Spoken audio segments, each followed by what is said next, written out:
I'm not a Harry Potter fan, like at all. Never felt anything for the franchise. All I know about it is that it's about some British people, British niggas aren't real, in a fantastical land of dudes who practice incantations. Yeah, was never interested in that shit. But you wanna know what I do love? Something called video games, an interactive medium found of riveting tales and immersive content made to put the consumer into the shoes of avatars. Now that's appealing to me. 2023 is set to be a sensational year for video games as a whole. I swear to God, my wallet's gonna set a restraining order on me. I'm not capping. Sequels to critically acclaimed games I love that have been in the making for years are finally going to become reality this year, and I couldn't be more pumped. Remakes of classics and new IPs are also thrown into the mix, but something you don't quite see a lot are grandiose video game adaptations of franchises that are mostly known for their blockbuster films and novels. This year, we have something that fits this description, and oh boy, it's a big one. Hogwarts Legacy.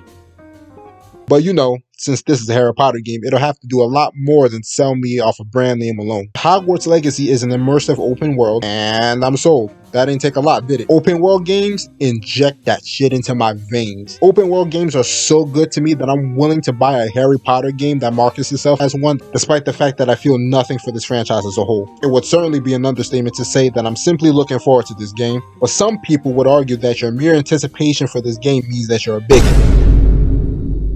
Brain explosion. Yes, the ultimate 2023 argument rears its ugly head yet again. And if you couldn't pick up on context clues because, you know, you're ugly, you realize that by some people I meant individuals in the locus of fuckheadassery, also known as Twitter, are making this claim. Oh no, another lame-ass Twitter controversy. As with every controversy, I feel like a lot of the apparent outrage gets a bit exaggerated from the media always using buzz terms like slammed or socially walloped. No one says that. And honestly, this controversy here is no exception. Pre-order sales are through the damn roof on digital distribution services like Steam and the PlayStation Store, taking the status as a bestseller. Go figure. No surprise here. The game is already doing greatly on all these platforms, but people are still crying. What gives? Well, I'll tell you. Apparently, if you are even so much as excited for Hogwarts Legacy, you are a transphobe.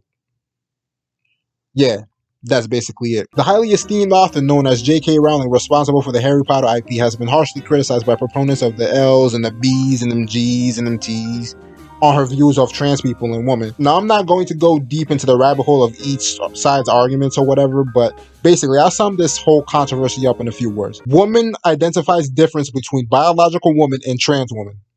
Gets fucked. Is this an appropriate title for current day social politics? As you can imagine, there's already mass protests spilling into different pockets of the internet commanding people to boycott the game, resulting in these random ass nobodies saying that you're a bad person contributing to a society of transphobia if you're excited for the game. If you actually had a functioning brain, you'd understand that the aforementioned statement is horseshit, and thankfully, not a lot of people are buying into this whole strange guilt tripping of enjoying entertainment. However, that perception is fairly popular among people on the internet, despite the fact that it's from what I would consider to be a vocal minority. Like, the creator of the series actively gets ratioed on a frequent basis to the point where it's actually sad. She's a very divisive figure, but guess what? I don't care. Allow me to present to you my philosophy, Quash's philosophy. If a service is advertised and it piques my interest, I'm going to see to it that I consume that service, regardless of where it came from. Period. Especially if we're talking about the medium of video games, where developers pour their heart and soul to ensure our lives are enriched through their creations. Simply put, if a game looks fun, I'm gonna buy the shit at that bitch. And nobody's gonna stop me. No amount of querulous internet backwards and silent patients are gonna convince me to not spend my money on a service I'm interested in. Hogwarts Legacy is no exception to that rule.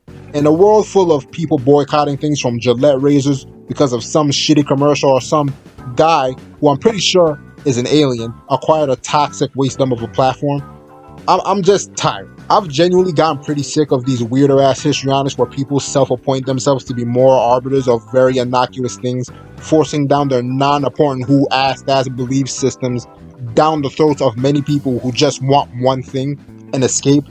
I'm sick and tired of these like didactic ass niggas trying to cock-block people from just attempting to enjoy things. Social media has definitely enabled people to believe they're such paragons of virtue when they've only done something as small as blacklisting a video game. Even going so far as to make it an entire ass personality tree, especially with some of these admittedly annoying ass anti-woke YouTubers whose views I actually quite sympathize with often, to be honest, but it's actually gotten to the point where minorities simply just existing as a product of the scourge that is wokeness or something. Boycott it now. Alrighty, dude, chill. It's not that deep. Either consume it or don't. You could go with this, or you could go with that.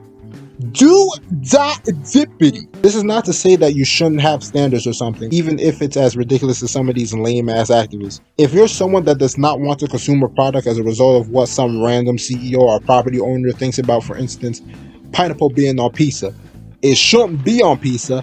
If you think it should, you need to be shot and left for dead. I'll call down Louis from Staten Island to bust your heads because that shit is not okay. The point is, if a product looks appealing enough to someone to the point where they want to be a consumer of said product, they should have the full right to, without being seen as dangerous or something because of what some proprietor espoused or did. You can try to browbeat a dude all you want because they invest their time into the output of a company or person you hate, as you also have the right to do that, but you just be insufferable. It's entirely your right if you want to boycott something because of your own values, but in the case of Hogwarts Legacy, I generally don't believe there's anything of the game that I've seen so far, at least, that warrants the complete bitch fit that's currently in session. Well, you see, Quatch it, J.K. Rowling is the creator of Harry Potter, and the Hogwarts Legacy is entirely based off of that IP alone, which means that every purchase of this game you make, you are benefiting J.K. Rowling, the transphobes, pockets.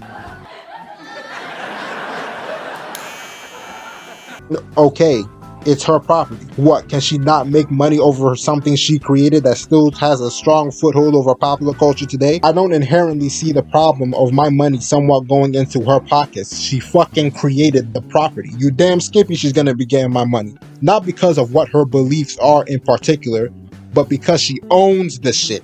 And then they're gonna say, well, then understand you're a bootlicking piece of shit that contributes to a... Well, then understand that you're a bootlicking piece of shit that contributes to a transphobic world.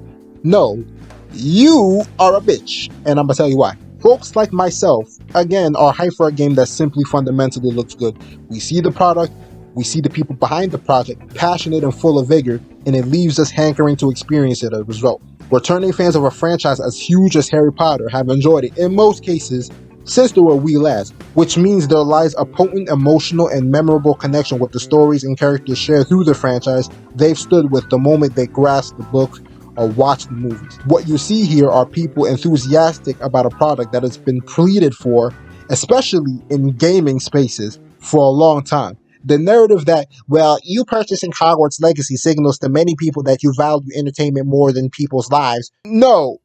Shut up. Did J.K. Rowling get up one morning and say onto the world, Joanne chapter 69 verse 125? You know, I really hate trans people. To celebrate this idea, I'm gonna create something called Harry Potter. I know it's about her perspectives now at this point in time, but that's exactly my point. Her views are her views alone, separate from the material she crafted for millions to relish in. Really, it isn't that difficult to understand. Separate the art from the artist is a more apt saying to sum up my point here. Even then, the hatred people claim J.K. Rowling has for trans people or whatever seems massively overblown.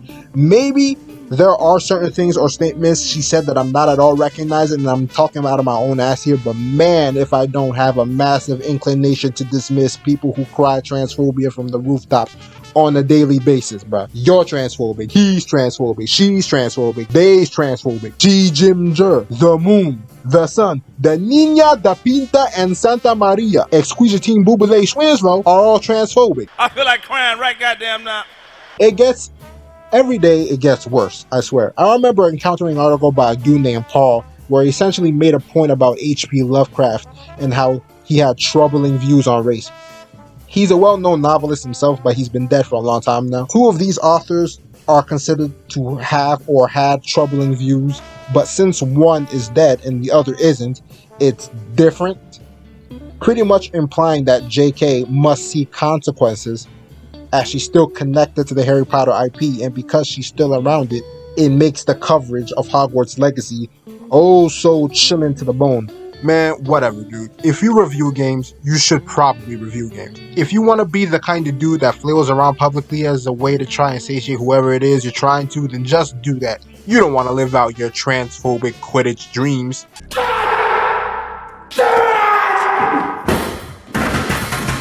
Somehow even gaming media shoehorns this garbage into places where it doesn't even make sense. The numbskull-ass reaction for people who are reasonably excited for a Harry Potter game is actually something to be expected because, it's Harry Potter. It's like Dave Chappelle coming out with a new special. You have news stations across America and publications, mainstream media, articles, the next day going, now how does this affect trans people's legacy? This dumbass idea that, by the gods, you don't care for people of the trans variety, all because we're playing as magical British people who write on cleaning utensils, is such a goblin brain mindset. You're still playing Activision Blizzard games? Inconceivable. Microsoft, for shame. Why would you attempt to buy a company for $70 billion that struggles with workplace harassment? What I'm saying is, I just see selective outrage. Even the article I referenced earlier acknowledges how everybody somewhat contributes to programs or corporations that are generically defined as bad. But Hogwarts Legacy is different because the support is more direct. People just want to play a game that looks interesting. That's all there is to it. People love to overcomplicate things. Do whatever is in your best interest. If you want to boycott something, if it makes you feel better about yourself, then by all means, please proceed to do so. I'm not saying that the author of the article is doing this, but if you're the kind of person that insinuates that a person is morally bereft because they even slightly showed interest or pre-purchased a game or product based off an intellectual property owned by somebody who may hold asshat views, you are a fucking retard.